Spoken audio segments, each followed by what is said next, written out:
Atenção você que está acompanhando o programa agora, o Manhã Record. Olha só, atento aí para o tema que a gente traz aqui para o bate-papo agora. Fratura nos joelhos e nos pés ocorrem por diversos fatores, principalmente pessoas sedentárias. E para explicar um pouco sobre este assunto, seus fatores de risco e como prevenir, nós vamos conversar com o Dr. Maurício Póvoa Barbosa, que é especialista em joelho, pés e lesões do esporte. Ele é lá do Hospital Moriá e vai conversar com a gente. Doutor Maurício, bom dia. Bom dia, Léo. Tudo bem, doutor? Tudo bom. Fala aqui para os nossos ouvintes. Às vezes a gente imagina, doutor, fraturas nos joelhos, nos pés, são coisas assim mais de quem pratica esporte. Mas não é, né, doutor? Isso, não necessariamente, né? Sim. Existe um tipo de fratura, que a gente chama de fratura de estresse, ou fratura de overuse, ou fratura de sobrecarga do osso, que ele pode acontecer não necessariamente a pessoa fazendo um esporte. Por exemplo, a pessoa pode só fazer uma caminhada todos os dias de 1 hora e sofrer uma fratura. Certo. Tá? O que é isso? É uma fratura de fadiga. O osso ele não está suportando aquela carga, mesmo sendo uma carga pequena. Muito provavelmente porque essa pessoa ou não se exercitava antes e começou a se exercitar todos os dias de uma maneira repentina, ou, por exemplo, uma pessoa que não faz atividade regular, faz uma viagem de 15 dias e anda 8 horas por dia nessa viagem. O osso não está preparado para aquela carga, para aquele nível de impacto, e ele sofre como se fosse uma rachadura. E isso é o que a gente chama de fratura de estresse. E essas pessoas, por exemplo, sedentárias, né? Eu fico imaginando, às vezes, a estrutura óssea de uma pessoa, por exemplo, que ali tinha um peso, sei lá, de 50, 60 quilos, e aí, de repente, a pessoa passa a ter, sei lá, 80, 90, 100 quilos. A estrutura óssea não aguenta, não está preparada para tanto peso também, né, doutor? Sim, a estrutura óssea, na verdade, ela demora muito tempo. O osso é o tecido do corpo que mais tempo demora para se corrigir. Eu vou dar um exemplo. Por exemplo, a gente corta a boca.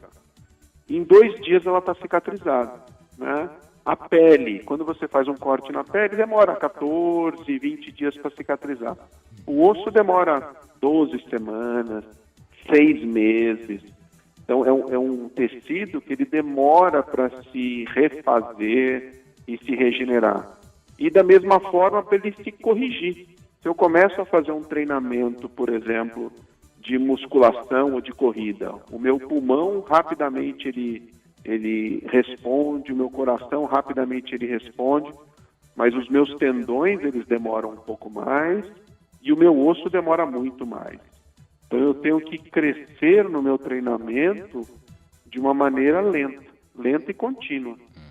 Então se eu tenho uma mudança drástica no treinamento, até numa caminhada, se eu resolver hoje, por exemplo, vou dar um exemplo, eu não faço atividade física, mas eu decidi que eu vou começar a caminhar todo dia 2 horas por dia.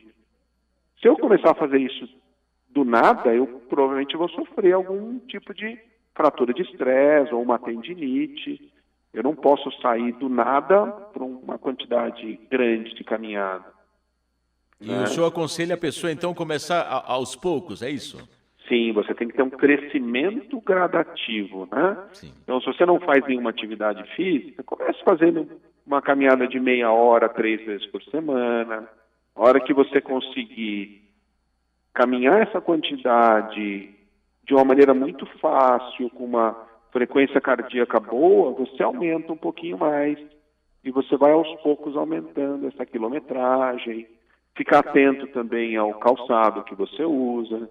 Então, existem tênis que absorvem melhor o impacto, que eles amortecem melhor, tanto o impacto para o joelho, o impacto para o pé e tornozelo, impacto para a coluna também. Muitos pacientes vêm por hérnia de disco, lombalgia, porque começaram a caminhar e não tinham estrutura muscular, estrutura física para isso ainda. Agora, e com o passar do tempo, a pessoa vai ficando mais propensa a ter um problema no joelho, a ter uma fratura no pé, a ter uma lesão com o passar do tempo devido à idade, doutor? Sim, sim. Você pegar uma pessoa, por exemplo, de 20 anos, não é comum a gente ver fratura de estresse nessa faixa etária, porque você tem uma estrutura óssea muito forte, né? Agora, uma pessoa de 65, 70, que já entrou, uma mulher que já entrou na menopausa, que ela começa a ter uma osteoporose já precoce. Então, a estrutura óssea dela é mais frágil. Se ela começar uma atividade física repentina, sem um crescimento lento, ela pode ter esse tipo de problema, né? E no homem é a mesma coisa, que no homem a osteoporose é um pouco mais tardia, né? A mulher ela sofre 2 momentos de osteoporose: a osteoporose da menopausa e a osteoporose senil. O homem ele vem mais na osteoporose senil apenas. Então a mulher sofre um pouco mais e sofre mais precoce. Agora, é comum a gente ver, inclusive, pessoas até com idade de 70 anos, ou até um pouco mais, praticando atividade física. Existe alguma forma da pessoa fortalecer a estrutura óssea para que possa ter mais segurança na hora de praticar uma atividade física com essa idade, doutor? Sim, o principal é a pessoa realmente respeitar o corpo, né?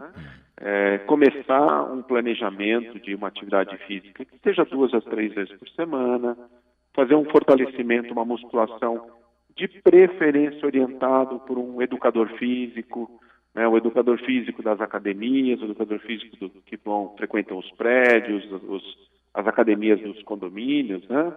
Eles podem passar uma planilha de treinamento de acordo com a faixa etária da pessoa.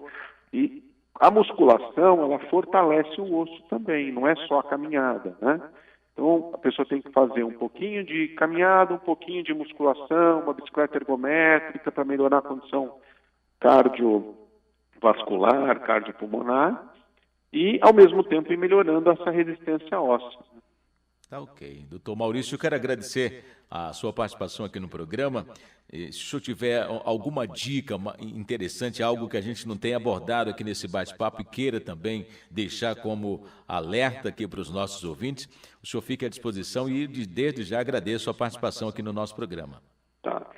O recado principal para os ouvintes aí que estão nos prestigiando seria que as pessoas têm que realmente fazer atividade física de 2 a 3 vezes por semana, não ter picos de atividade, não ter um crescimento rápido, ou seja, fazer uma atividade constante, duradoura, ter alguma exposição ao sol, que é como a gente produz a vitamina D. Algumas pessoas precisam repor a vitamina D, então é importante procurar o seu médico clínico, fazer a dosagem da vitamina D, ver se precisa fazer uma reposição ou não. Fazer uma alimentação adequada, com reposição de cálcio, principalmente, que seriam os derivados de leite, folhas verdes escuras, né? É isso que faz a gente ter uma boa qualidade óssea, né? Tá ok. Muito obrigado pela participação. Um bom dia para o senhor, para a sua equipe aí, doutor. E um bom dia para todos, um bom dia para todos os ouvintes.